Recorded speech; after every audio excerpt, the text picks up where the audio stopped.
چاته د غمجن زړه دردونه بیانوي، چاته د ژوند له دغو ناخوالو شکایت کوي. څوک به دې مرسته وکړی شي یوازې له اکی الله تعالی پرته. الله تعالی د انسان د زړه او د انسان ترمنځ حایل دی، په دې معنی چې که وغواړي زړه د یوې خوا تړی، که وغواړي بل خوا ته. ستا دغه د غمجن زړه د دردېدلي زړه دوا یوازې الله تعالی سره ده.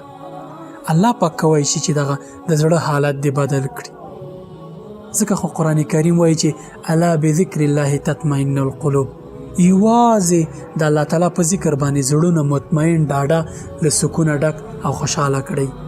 بل څوک نشي. انسان به څه چې تا ته مرسته وکړي، نسبي مرسته در سره کېدای شي، خو یوازینۍ سرچینه د زړه د سکون او د خوشحالۍ او د آرامش الله تعالی دی. آیا د رسول الله صلی الله علیه وسلم هغه دعا دې نه ده اورېدلې چې یا مقلب القلوب ثبت قلبي علی دینک؟ ای د زړونو اړونکیه، راوړونکیه، یعنی بدلونکیه، د حالت بدلونکیه، زما زړه په دین باندې ثابت کړه، یعنی سکون نه ډک.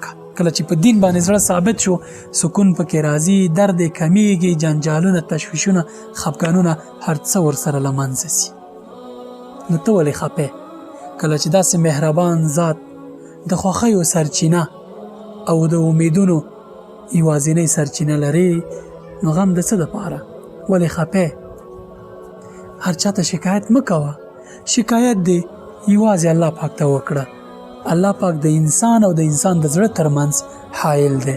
که وغواړي زړه د خوشحالۍ طرف ته، او که وغواړي د خفګان طرف ته درته اړوي رااړوي. الا بذکر الله تطمئن القلوب، یوازې د الله تعالی په ذکر زړونه مطمئن کړئ. السلام علیکم.